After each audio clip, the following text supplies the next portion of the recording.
asalaamaaleykum wa rahmatullah maa ngi leen di nuyu ñëwoon tey di waxtaan ak yéen ci activité parlementaire yi nga xam ne nii ñu ngi di ko def au niveau de l'Assemblée nationale. ci bés yi ci gannaaw maanaam du 16 au 22 ñu ngi def li ñu tuddee marathon budgétaire. bi ñu paree ci marathon budgétaire boobu le ministre des Finances et du Budget présenté nañu une loi de finances rectificative bi ñu paree ci loolu ñu def aljuma bi passé li ñuy woowee la déclaration de politique générale du Premier ministre bi ñu ci jógee ci samedi bi ñu def l'installation de la haute cour de justice ak le vote de la loi de finances bi nga xam ne nii càmbaroon nañ ko en commission ñu voté ko le samedi ak installation de la haute cour de justice. loi de finances nag mooy benn texte législatif la mooy texte bu am solo boo xamante ne ni moom mooy établir le budget de l'État ci texte boobu la ñuy expliquer les règles de dépenses et de recettes publiques ci benn période bu précise mooy maanaam ñun ci liñ ñu wan ci liñ ñu soumettre mooy ci période 2025 bi nga xam ne nii mooy ñëw. loi de finances boobu nag bi nga xamante ni nii le ministre des Finances et du Budget présenté na ko lu ñu ci relevé bëri na waaye du ñu mën a dugg lépp ci détails yi mais li ñu mën a jàpp mooy dépenses yi nga xam ne nii loi de finances boobu prévoir na ko pour 2025 dépenses yooyu mi ngi toll ci 6 milliards pour 2025 alors qu'en 2024 li loi de finances initiale boobu bi ñu voté woon en 2023 prévoiroon mi ngi toll woon ci 5755 milliards donc gis nañ ne budget bi dépenses yi plutôt yokku na par rapport à 2024 bu ñu ñëwee ci recettes yi aussi recettes yi nga xam ne nii loi de finances initiale wu 2025 bi prévoir mi ngi toll ci 5014 milliards contre 4915 milliards donc là aussi ñu mën a constater que recettes yi aussi yokku na par rapport ak 2024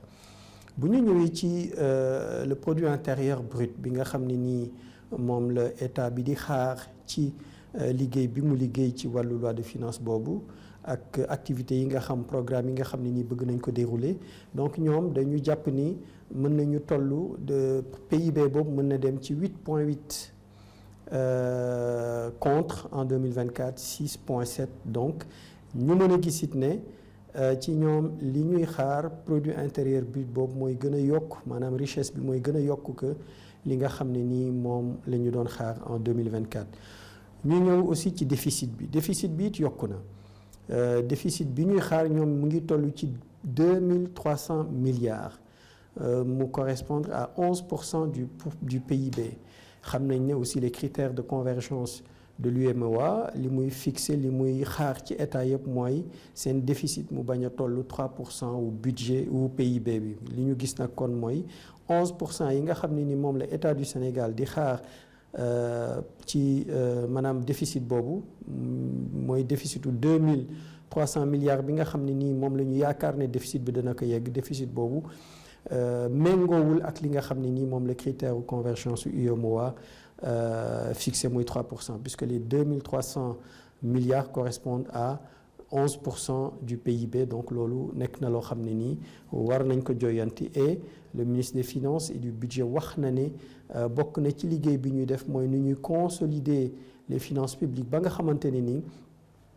déficit boobu fii ak 2027 dina dem ba toll ci 3% mooy critère de convergence li critère de convergence UEMOA imposé donc foofu la ñu jëm ci liggéey bi donc nag bi nga xam ne nii waxtaane nañ ñu présenté ñu loi de finances boobu mooy nekk dépense yi nga xam ne nii moom la état bi di fonctionner état bi nag suñ ko waxee mooy ministère yi ko composé donc loolu moo tax bi ñu jógee ci loolu bés bu nekk am na ñett wala ba ñeenti ministères yoo xam ne nii dinañu ñëw présenter ñu seeni bilan bu ñu présenter seen bilan wu année 2024 liñ ci réalisé yëpp bu ñu ko présenté ba pare soog a ñëw wax ñu ci budget bi ak les différentes orientations yi nga xam ne ni moom la ñuy jël ci 2025 bi pour mën a réaliser ku ci nekk budget bi ñu la alloué. bu ci génnee di nga gën a comprendre ministère yi nu ñuy doxalee ak orientation yi nga xam ne nii ci année bi di ñëm 2025 bi jël nañ ko. Donc mu nekk une activité très enrichissante bu lay dimbali yow en tant que parlementaire ci li nga xam ne nii moom la askan bi di xaar. bi ñu paree ci marathon budgétaire boobu nga xam ne nii ñu ngi ko doon def au niveau de la commission des finances et du contrôle du budget élargi, le ministre des finances soumettre nañu li ñuy wax une loi de finances rectificative. mooy maanaam c'est une loi boo xam ne ni dafay rectifier loi de finances initiale bu 2024 waaye nag pour loolu mën a am ñetti conditions mooy réunir. bi ci jëkk mooy l'équilibre budgétaire ou financier défini par la loi de finances initiale est bouleversé. mooy su fekkee ne équilibre budget boobu ñu définiroon ci loi de finances initiale bi su bouleversé rek condition boobu rek war na mën a tax gouvernement bi soumettre à l'Assemblée nationale un projet de loi de finances rectificative. amaat na aussi beneen condition boo xam ne nii bu ko remplir rek gouvernement bi war na mën a soumettre une loi de finances, un projet de loi de finances rectificative. Donc deuxième condition bi mooy lorsque les recettes constatées augmentent ou diminuent de manière substantielle par rapport aux prévisions de la loi de finances initiale. mooy su fekkee ne recettes yi état bi doon xaar dañoo yéeg wala ñu dañoo yokk wala ñu wàññeeku ci anam boo xam ne nii mën na impacter ci loi de finances initiale bi bu boobaa condition boobu rek mën na tax ñu soumettre à la commission des finances et du budget et du contrôle du budget une loi de finances rectificative. ñetteel condition bi nga xam ne nii aussi bu présenté woo rek loolu mën na am mooy lorsque les mesures législatives ou réglementaires affectent de manière significative l'exécution du budget. Donc ñetti conditions yi ma leen dimal bu ci benn rek remplir rek gouvernement bi war na mën a ñëw saisir la commission des finances et du contrôle du budget ou jox leen soumettre leen une loi de finances rectificative pour mu rectifier loi de finances initiale bi nga xam ne nii voté woon nañ ko un an avant. dafa mel ni sax ñetti yëpp réalisé wu nañ. élection présidentielle 2024 yi loolu dafa bouleverser l'équilibre budgétaire bi nga xam ne nii loi de finances initiale bi prévoiroon na ko. ñu jóge ci ñëw élection législative yi nga xam ne nii organisé nañ ko au mois de novembre aussi loolu bouleversé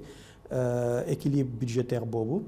ak référentiel bi nga xam ne nii aussi lancé nañ ko au mois d'octobre loolu bokk na ci conditions yi nga xam ne nii tax na ñu war a mën a indi ce projet de loi de finances rectificative. ak bi nga xam ne nii moom mujjee mooy l'augmentation de la dette et la baisse des recettes parce que gis nañ ne dette bi déficit bi nga xam ne nii ñu ngi ko doon xaar ak li nguur gi fi génn li mu annoncé woon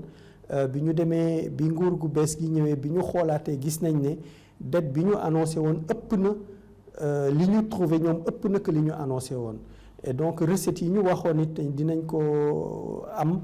recettes yooyu tolluwul noonu donc loolu it aussi expliqué na ñu war a gouvernement bi war a mën a soumettre un projet de loi de finances rectificative. loi de finances yooyu nag bi ñu ko xoolee ba càmbar ko ba pare recettes yi nga xam ne nii moom la ñu fixé moo ni recettes yi dafa wàññeeku. lu toll de 840 milliards plus précisément 840,2 milliards loolu moo wàññeeku ci recettes yi nga xam ne nii moom lañ doon xaar en 2024. dépenses yi nga xam ne nii moom la loi de finances initiale bu 2024 prévoiroon dépenses yooyu dafay yokk na lu toll ci 681,8 milliards par rapport à ce qui avait été annoncé au niveau de la loi de finances initiale.